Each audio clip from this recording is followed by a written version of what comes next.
got it right here. Morris dug the baggie out of his pocket and placed it on the broken, tiled counter next to the flashlight.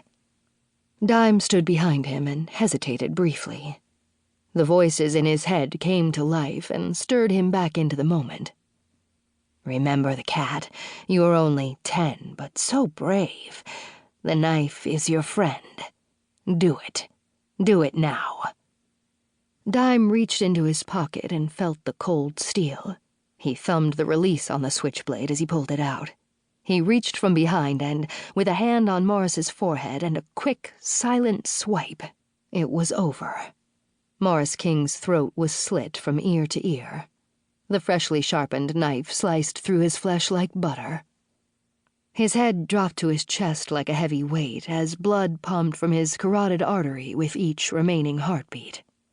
Blood spray hit the cabinets and ran down to the countertop, settling in the grout between the tiles. Dime breathed a deep sigh and shrugged. Sorry, man.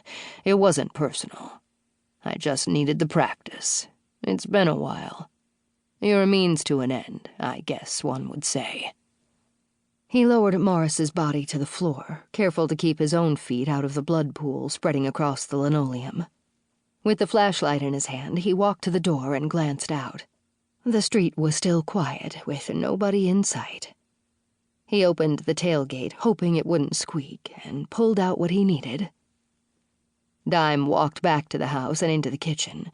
He laid a plastic tarp next to the body and rolled Morris on top of it. Morris's head flopped precariously, as if held in place only by a string. Dime shoved the bag of oxy into Morris's front right pocket. Pills were no good. They were the enemy and would distract him from the job he had to do. He removed the wallet and pulled the battery out of Morris's cell phone and placed those items in a bag. What's this? Dime pulled a pocket knife out of Morris's front left pocket and grinned. What a coincidence. He put a lone dime into the pocket in its place.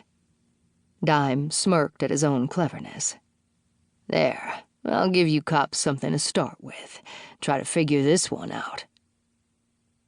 With Morris wrapped in the plastic tarp, Dime changed clothes and placed his blood-spattered ones in the bag with the cell phone, knife, and wallet. He pulled the corpse through the kitchen and down the steps toward the Jeep. A muffled thump sounded each time Morris's body hit a step. Dime dragged him across the driveway to the 6 feet of space between the garage and his vehicle. The back of the Jeep had been prepared in advance, lined with another plastic tarp as an extra precaution. He didn't want blood in his vehicle. Dime lifted Morris's lightweight body and rolled him in, then closed the tailgate quietly behind him. He hopped into the driver's seat, clicked the Jeep into reverse, and backed out of the driveway. With a quick glance in both directions, and seeing nothing amiss, Dime drove slowly down the street and turned on his headlights a block away. He already had the perfect place in mind to dispose of his first kill in a long time. The voices in his head spoke up again. See, that wasn't so bad. Quick and easy, hardly any effort at all. Mom isn't going to be happy about it, Dime said. Mom has no say in your life anymore, remember? Dime chuckled. He continued on and drove north another 40 minutes on Highway 41 before he turned off onto a country road. He knew the area well, having grown up there as a kid. Dark, quiet roads and the absence of cameras made the location the perfect place to dump a body. A row of 10 mailboxes, some leaning and forgotten, stood at the intersection of Lakeview Road and the short street that led to the water's edge. Old, weathered newspapers and flyers were jammed inside the green plastic newspaper tubes below the mailboxes. Nobody had emptied them in months. Once Dime passed the 10 darkened cottages, mostly used as vacation rentals and currently vacant, he continued on, driving his Jeep farther into the woods and off the blacktop road. This looks like the perfect spot. He killed the engine and pulled the wrapped body out of the back of the Jeep.